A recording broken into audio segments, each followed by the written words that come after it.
উনি ইন্ডিয়ান বলে দাবি করেছেন, তো ইন্ডিয়া থেকে এনেছেন 1200 টাকা। আমার সন্দেহ হলো, কিন্তু দেখান, ডকুমেন্ট দেখাতে পারেননি। এই এটা সিলটা লাগাইছেন আপনি। উনি বললো যে ওনার কাছে ইন্ডিয়ান বিক্রি করেন না, পাকিস্তান বিক্রি করেন। উনি স্পষ্টত বলেছেন, বাট ওনার শোরুমে সব হলো ইন্ডিয়ান ট্যাঙ্গের পোশাক।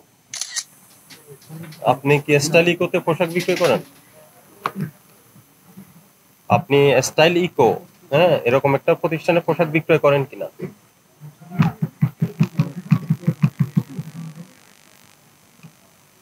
হ্যাঁ, কি বললেন বুঝিনি। আচ্ছা, আপনি কি ইন্ডিয়া থেকে পোশাক ইম্পোর্ট করেন?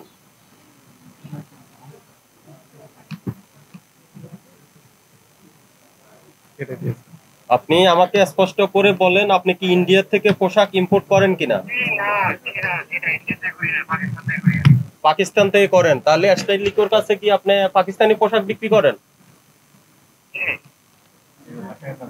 পাকিস্তানি পোশাক বিক্রি করেন তার কাছে, তো ওনাকে ওনাকে ক্যাশ মেমো দেন না আপনার?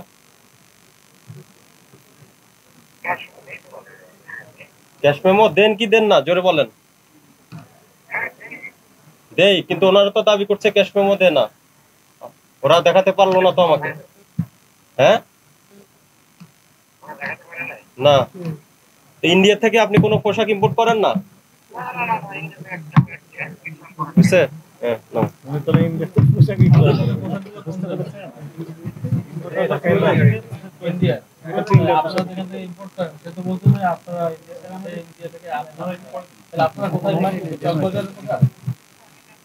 নেন, আপনারা ওটা যে ইসলামপুর থেকে না কোথা থেকে আনছেন?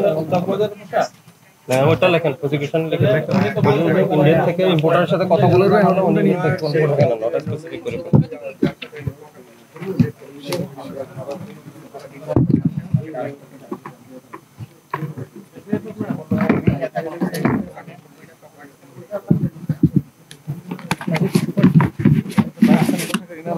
পাকিস্তানের পোশাকে তো নাই ওনার কাছে। হ্যাঁ, আপনার কাছে পাকিস্তানি পোশাক আছে? উনি তো আপনার কাছে পোশাক বিক্রি করে বলছে, কিন্তু আপনার কাছে সব তো ইন্ডিয়ান। আমি পাকিস্তানি পেয়েছি একটা, একটা তো পেলাম না।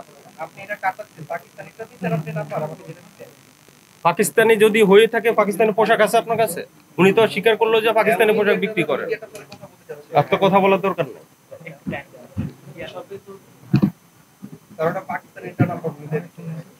পাকিস্তান তো ড্রেসই নেই আপনার এখানে। হয়তো আছে, আমি শুরু থেকে জিজ্ঞেস করলাম, আপনার কোনো লাইভে পাকিস্তানি বলা নেই আছে? নাই। আমি এখানে আপনার কাছে পোশাক ক্রয়ের কোনো ডকুমেন্টাল, আপনাকে পোশাক ভিত্তিক একটা ইনভয়েস দিত। যেমন ওটা না ডোলা কাতান বলছেন, ডোলা কাতান আপনার কাছে কয়টা বিক্রি করছে, কবে বিক্রি করছে, তার কারণ সন্দেহ। হ্যাঁ, ঠিক আছে, আপনি ওনার থেকে কিনেছেন, সোর্স করেছেন, এ সম্পর্কে কোনো ডকুমেন্টস তো নেই।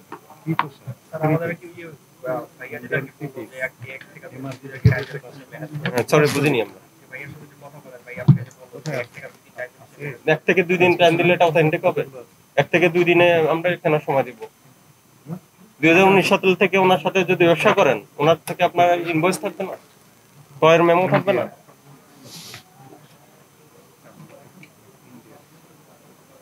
এই এটা সিলটা লাগাইছেন আপনি, ঠিক আছে, আপনি লাগিয়েছেন এটা, উনি তো আর লাগাই নেই। আপনি স্বীকার করছেন এটা আপনি লাগাইছেন। এখন ওটা যদি আপনি ওই যে ইসলামপুর থেকে অথবা চাঁদনি চক থেকে কিনে এনে আপনি যদি এখানে ট্যাগ লাগান, মেড ইন ইন্ডিয়া লিখে দেন, ইন্ডিয়ান লিখে দেন, তাহলে আমরা বুঝবো, বুঝার উপায় আছে? আর আপনি যে ইন্ডিয়া থেকে এনেছেন এর সম্পর্কে তো কোনো ডকুমেন্টস নেই। কোনো কিছু নেই, আপনি মূল্য নির্ধারণ করতে হবে ওর আগে তো লিখে। হ্যাঁ, এটা লেখেন এই যে ইন্ডিয়ার, ওটা এটা লেখেন, এটা লেখেন, এটা এই পোশাকের নাম কি? ধোলা কাতান, এটা লেখেন স্পেসিফিক। ধোলা কাতান নাম দিয়েছেন, উনি দাবি করছেন যে ইন্ডিয়ান, কিন্তু ইন্ডিয়া থেকে ইম্পোর্ট হয়েছে এই ধরনের সম্পর্কে কোনো ডকুমেন্টস নাই, ঠিক আছে? আর ওনার ক্রয় মূল্য, উনি কি দামে ক্রয় করছেন এই সংক্রান্ত কোনো ডকুমেন্টস নাই, ঠিক আছে? এগুলো লিখুন। আপনার কোনো বক্তব্য আছে? আমরা ব্যবস্থা নিব। হ্যাঁ, উনি তো বলছে 2 দিন সময় দিব, 2 দিন সময় দেওয়ার সুযোগ নেই। না না, আমরা না, না, এটা এই সুযোগ নেই। আপনি তো ব্যবসা করতেছেন, আপনার তো ব্যবসা চলতেছে, আপনার তো ক্রয় মূল্য সব সময় থাকবে। তাহলে এই আরএস কি অ্যাকচুয়ালি আপনারা কি ডোরা কাটা আরএস এর কোনো নাম্বার দিছে? তো আমাদের দিচ্ছে না কেন? আমরা কথা বলতাম।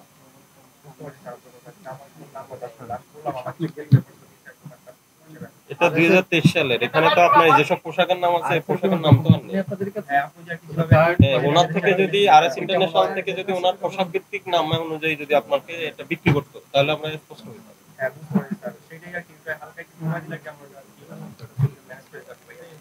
কেন এতদিন রাখেন না কেন? তো কার থেকে কিনছেন এই ধরনের কোনো ডকুমেন্টস নাই। আপনার কাছে ক্রয় রসিদ আছে? নেই। আপনি ওই যে একটা ইন্ডিয়ান পোশাক ট্যাগ লাগিয়ে আপনি 1200 টাকা বিক্রি করছেন, কিন্তু ওই ইন্ডিয়া থেকে এনেছেন কিনা এটার কোনো সোর্স নাই, কোনো ডকুমেন্টস নাই। আপনি দেখাতে পারেন না। আমরা এখানে আসলাম মনে হচ্ছে 40 মিনিটের উপরে হচ্ছে, এখন পর্যন্ত আমরা পাইনি। আর আপনি যে ইম্পোর্টারের কথা বললেন, আমি ওটা লাউডে কথা বললাম সবার সামনে। উনি কিন্তু বললো আপনাদের কাছে পোশাক বিক্রি করে পাকিস্তানি পোশাক, ইন্ডিয়ান কোনো পোশাক বিক্রি করে না। আর আপনার এখানে কিন্তু পাকিস্তানি কোনো পোশাকও পাইনি আমরা। এটা আমাদের এখানে একটা পাকিস্তানিটা নেই, আমাদের এখানে ইন্ডিয়াতে উনি একটা ভুল নাম্বারটা দিয়ে দিচ্ছে। ঠিক আছে ভাই,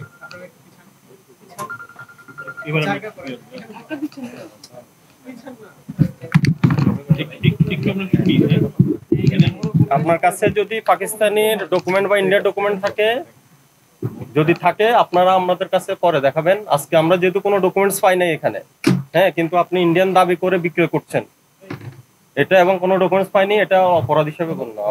আপনি তো আজকে আমরা আপনাকে 50,000 টাকা জরিমানা করলাম, এটা এখন পরিশোধ করেন, ঠিক আছে? আর ওই আগামী রবিবারে আপনার যদি ইন্ডিয়া পাকিস্তানের কোনো ডকুমেন্ট থাকে, ইম্পোর্ট করে থাকেন, এই ডকুমেন্টস নিয়ে আমাদের অফিসে আসবেন। যদি না পাই তখন পরবর্তীতে আবার ব্যবস্থা হবে। আচ্ছা, আমরা একটু কথা বলি। মানে আমরা একটা